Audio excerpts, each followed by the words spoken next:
House of the Dragon Season 2 Episode 1 A Son for a Son sparked a lot of controversy surrounding the blood and cheese sequence, but there was also something else that's been making the rounds. Cregan Stark and Jace at the wall. As we all know, in Season 1 Jace was sent to Winterfell as an envoy by Rhaenyra, similarly to how Luke was sent to Storm's End to treat with Boros Baratheon. The scene itself was obviously very nostalgia driven, with Ramin Djawadi's iconic Stark theme playing, which served as neat fan service, but the thing that really caught my attention was Cregan's remarks about King Jaehaerys and good Queen Alysanne. I can't show the clip for obvious reasons, so here's what he said.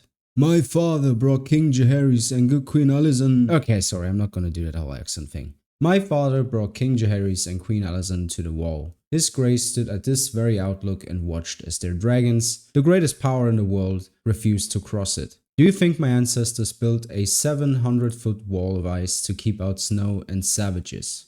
First off, there are obviously some changes going on. Jace and Cregan spent their time in Winterfell and not at Castle Black in the books. We also didn't get to see Sarah Snow, which is a bummer, but one that I personally can live with. In the first scene of House of the Dragon Season 2, Cregan talks about one of the many royal progresses King Jaehaerys orchestrated to inspire allegiance by the Lords of Westeros. Basically a Westeros tour that serves as a demonstration of power by House Targaryen. This tour in particular took place in the year 58 after Aegon's conquest and was the fifth one of its kind. In Fire and Blood, the Lord of Winterfell was Alaric Stark back then and not Rickon Stark, nor was it ever hinted at that the Starks had any idea about the threat in the north, but I want to focus on another pretty significant change. King Jaehaerys accompanying Alysanne and both trying to fly over the wall with their dragons Vermithor and Silverwing. Here's what Alysanne told Jaehaerys about her failed attempt in Fire and Blood.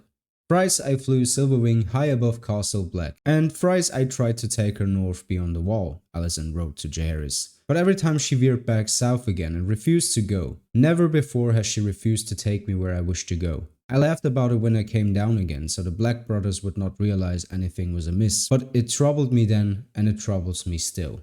This has always been one of the scariest passages from Fire and Blood to me, especially in regards to the incoming invasion of the White Walkers in our main series. Some have argued that it was simply too cold for the dragon, but that never really made sense to me because of the bond between the dragon and their riders. Alysanne herself emphasizes that Silverwing never, not once, refused to take her wherever she wanted to go. These magical beings follow their riders into certain death if they have to, so why would their own discomfort outweigh the special bond that they have? What's more uncomfortable than getting ripped apart by another dragon? It doesn't really make much sense to me. I lean much more into the popular theories that claim that the wall's magic prevents them from going north. Ryan Condal wrote this episode, and it said that he has a really close relationship to George R.R. Martin. Ever since Aegon's dream made his debut in the first episode of House of the Dragon, I wonder if George gives Ryan little bits and pieces of lore to focus and emphasize on. Kinda like Easter eggs George throws at us while we are all waiting for wins. Having two dragons not crossing the wall would make it crystal clear that there is much more behind it and would probably be a change that Martin is on board with.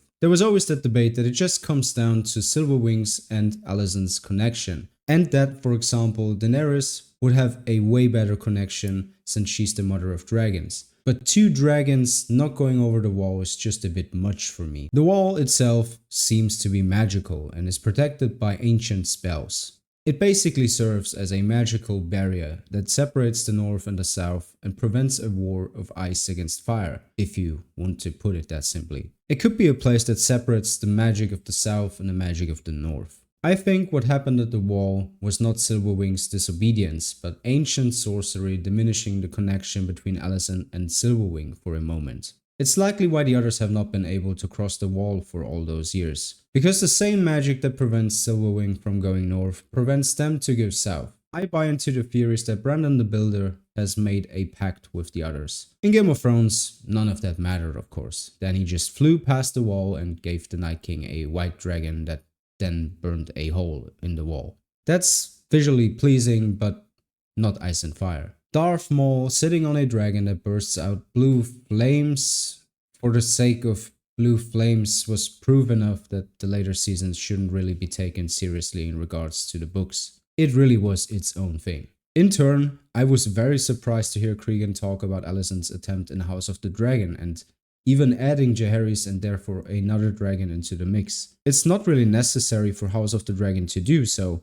Why do it? Don't get me wrong, I love it when Ice and Fire shows do Ice and Fire things, but it seems to be out of nowhere. Similarly to how Aegon's dream, which came directly from George, may have an impact in A Song of Ice and Fire, this might just be another wink at something that's about to become really important in the Winds of Winter. Something that hints at the limitations of magic in George's story going forward. It's a pity that House of the Dragon didn't expand more on the Jace and Cregan plot, especially the Pact of Ice and Fire, which is a very big name, but it is what it is. Regardless of House of the Dragon, this incident could simply be a hint that the dragons will not be as effective as one might think during the Long Night. The dragons are a last-minute addition to George's story, so it's definitely no surprise that they aren't going to be the one true perfect weapon that ends the war.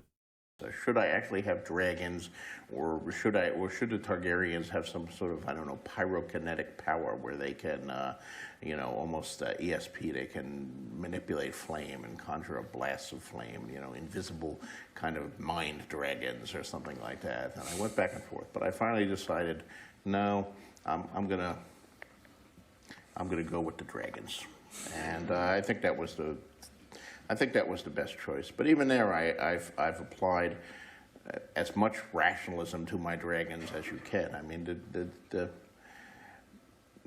I look at pictures of dragons in other people's fantasies and all that. This beast could never fly. I mean, they look at the size of the belly. This is a brontosaurus with a pair of bat wings stuck on its back here. It's got these little bitty wings, and it's got 4 limbs and this enormous belly, and it's too heavy, So my dragons are much more serpentine. They're slender. Their wings are huge in compared to the body size. And I keep having to stress this to the artists, not 6 limbs, not 4 legs plus 2 wings. The 4 legs are the front wings. Now, heraldically, that's a wyvern, not a dragon, which I'm perfectly aware of. But, there are no 6-limbed things in nature. You look at bats or birds, they don't have little 4 legs in addition to the wings. The wings are the 4 legs. So, again, my rationalism is creeping in. So, yes, I decided to do it as a fantasy, but a very low magic fantasy. So what exactly are the limitations? I guess we'll have to wait and see. George is posting a lot of inspirational quotes lately. Winds may yet be near. Well, a man can dream. But what do you think? Why did Silverwing refuse to go over the wall with Alysanne? Am I buying too much into House of the Dragon's addition of Jaehaerys into this plot? Leave it down below and let's have a discussion. Thank you all for watching. I hope you enjoyed this video. Please feel free to subscribe so you don't miss my live streams, reviews and cast interviews for House of the Dragon Season 2. See you later.